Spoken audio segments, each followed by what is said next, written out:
spell it, please. Okay. My name is Mandi Walters, MandiWalters. Okay. I'm gonna do this individually first. So Lisa, I'll start with you. So you can zoom into Lisa, and you're just gonna look at me. Okay.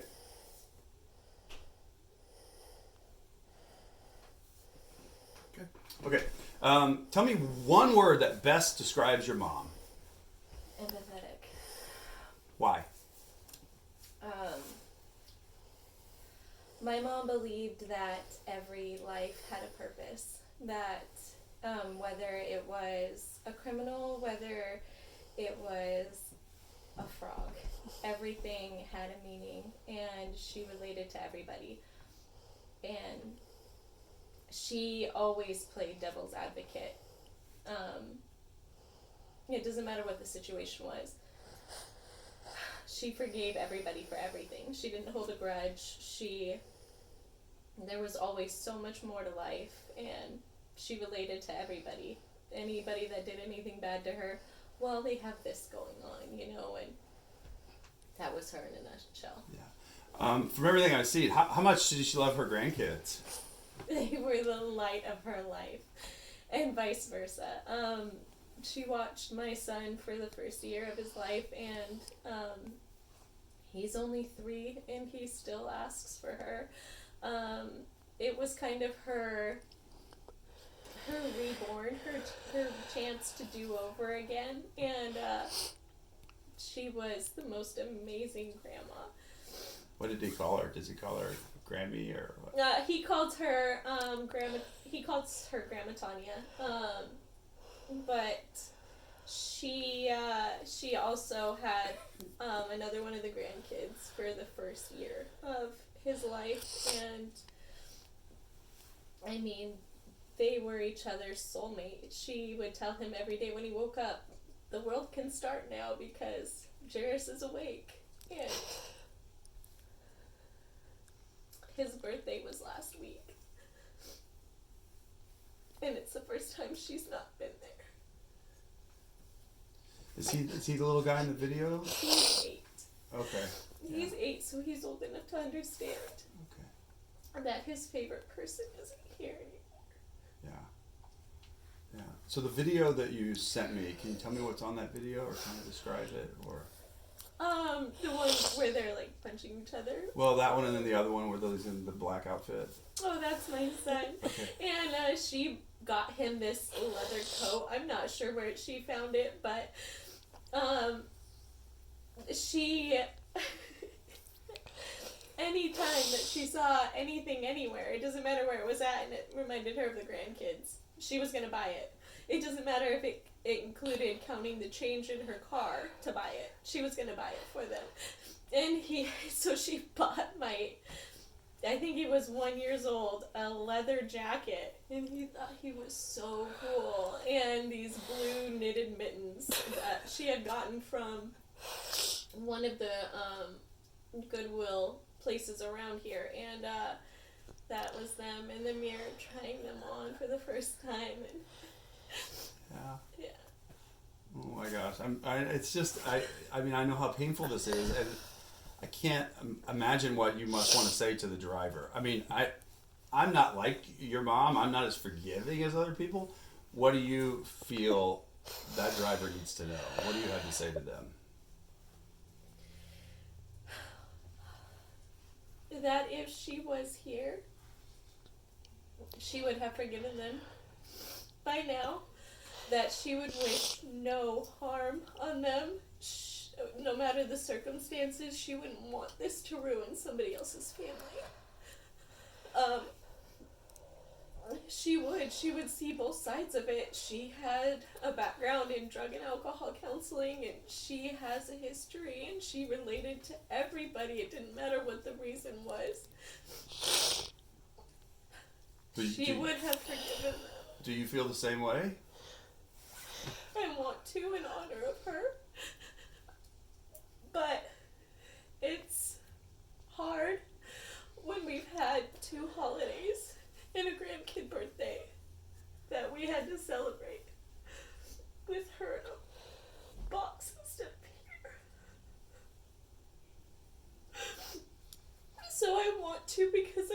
that's what she would want. But it's not fair that whoever did this gets to live their life.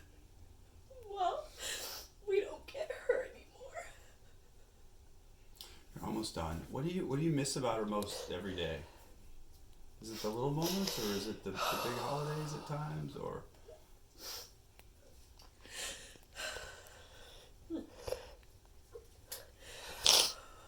It's that she had a way of bringing me back to balance and back to center, that no matter what stress you were going through or how big the problem seemed, she brought you back to center, that nothing is more important than what's in this house and what you have, and that there's beauty in everything small, and materialisms and vanity. Nothing matters.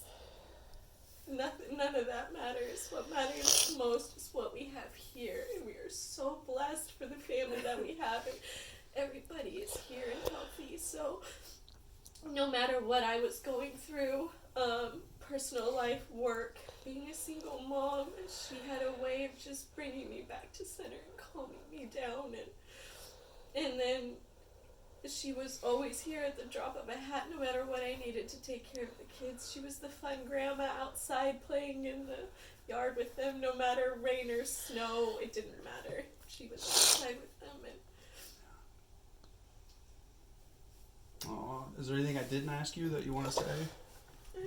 I feel terrible making you cry. I'm no, so it's sorry. okay. It's okay.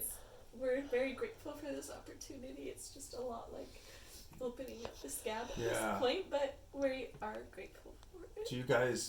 Do you almost like shy away from looking when you drive by that area? Is it, So I work in Bellingham a couple days a week, and I waited about a week or two before I actually drove on the freeway on the way there. I took the back roads, and one day I decided, I'm ready, I can do it. I'm not going to see anything, I know there's nothing on the road, and I started to come up on the exit, and I was like, nope, I'm going to do it. And then my heart started to race, and I started to come up on it, and in my head I was completely calm and cool, and I threw up on myself driving. And, so no, I can't. I still take the back roads. I can't yet. I've never actually driven to the rest area. I just avoid it at all costs. So know that there's an extra. I just account for the extra 20 minutes to my commute. Yeah. No, I totally understand. Okay, you're done. Okay, thank you. Okay, so I'm gonna ask the same question of you. Ready? Yep. Okay. What is the one word that you think of to describe your mom when I ask you to say, what's that one word? Well, since she already said empathy, I will say spirit.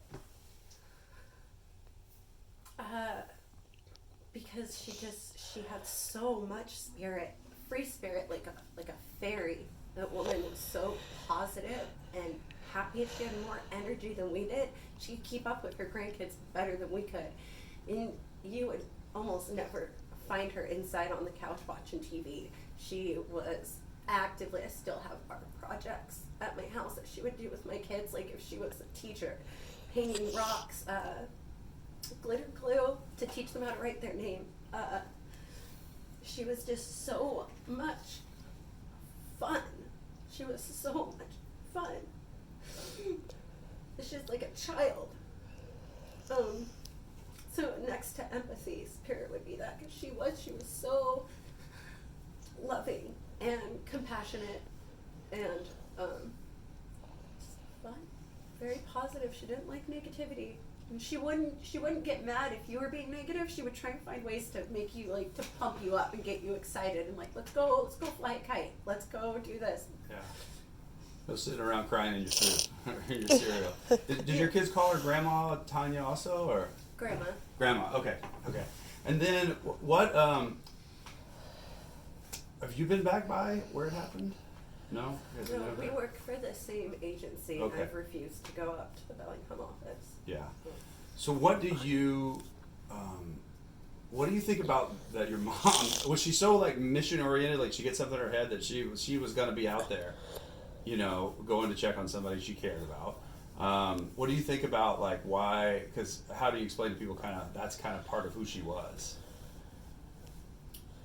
Being out there. Well, like I said, she's out there crossing the high. Most people are not running across I-5 in the middle of the night. You know what I mean? But she had this idea in her head, right? That she wanted to go and check. Was she like?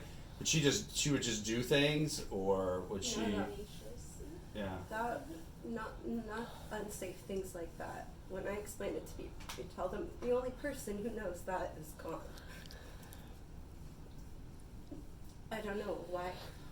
That was not like her. Yeah. So that was out of character then, to be out there. It was out of character. To be in the street. Yeah. To be in the street and to get out of her car and do that. I guess what I mean is, did she live kind of it seems like she lived a very bold, fun, like kind of a fearless life? I guess that's what I'm kind of asking. Or was she? Maybe spirited. Yeah. She is very, very free-spirited. Yeah. Yes, that night, nothing about that night. Yeah. Did the troopers come and knock on the door, or? Yeah, well, we knew before. We knew something bad happened and that it involved the freeway. So we were all together. We waited for them for a few hours here. And then they called and asked if they could come talk to us. So we already knew, but we got confirmation. Yeah. What do you want to say to the driver or to the public that knows of this driver about how this has impacted you and your family?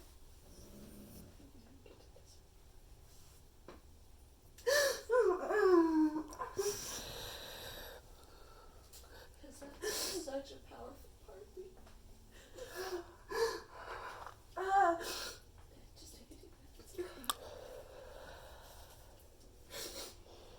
So a little background, we're from a really small community on an island in Alaska. It's very expensive there. We were very poor and there were times that we struggled really bad, and even here we had nothing, and so I spent a lot of time following her. I would sneak out of my grandma's house to go find her so that she wasn't in a car alone, so that she had somebody to suffer with. And we were very close. I shared everything with her. And I had just talked to her a few hours before that happened. She was supposed to come over. And we agreed on the next day. And it really hit me hard that she was alone that night. And a couple days after the funeral, no one got her body. I contacted the director in the middle of the night, and I asked him if she wasn't in too bad of shape, if I could come say goodbye.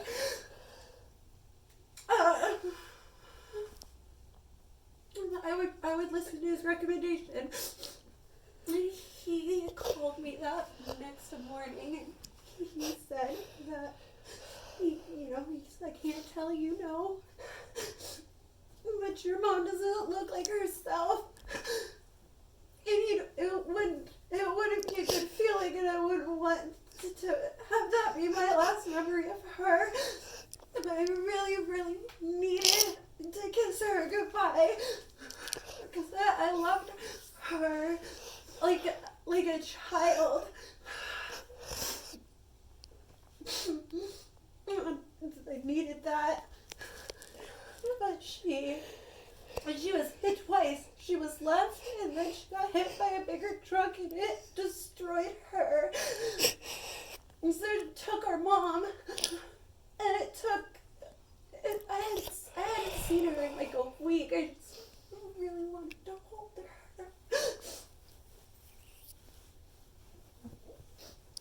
I feel like I was robbed of at least that, A lot of times families get to have a casket and say their goodbyes.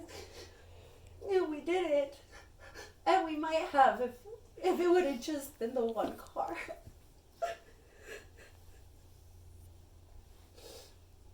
A lot of hearts are broken. My son is the 8-year-old. He is in a lot of pain. He's angry. He's very angry. He doesn't know all the details, but he knows that it involved a car, and that he's under the impression it was a car accident, but he's very hateful. Last question, because your mascara's running, and I can't feel. But thank you for sharing that. That was very powerful, and it will make a difference. What would it mean to your family? You can pull to the two shadows. It won't bring her back. It won't bring her back. But what would it mean to your family to at least know who did this? Especially know that they're in custody, but to at least know, who did this. Your mom. What would it mean to you guys? It would just give us some closure, because I feel having it be open, it has this overwhelming feeling of like she didn't matter, and what happened didn't matter, and it's like she's just garbage, and it's gonna be forgotten, and for this person to be found or come forward, it would feel like she mattered to more than just us, and that she deserves the justice, that what they did wasn't right, it was wrong, but when it's still open, it just kind of, it's like she mattered. Like they hit a deer or a possum on the road, and we know what kind of car it is, so I bottleneck any time I see any Ford that looks like it, any kind of truck that resembles it. It like consumes us every single day. No matter what state we were in, we went to Alaska to spread our ashes, and we still are just on a tripod looking around, and it stops the healing process, whatever little bit of healing we have, and we want to move on. We want to give her the proper burial, and we want to close this wound for good and put her to rest like she deserves. Okay, thank you both. Thank you. Yeah, you're good. Oh. So sorry to put you through that. So sorry. It was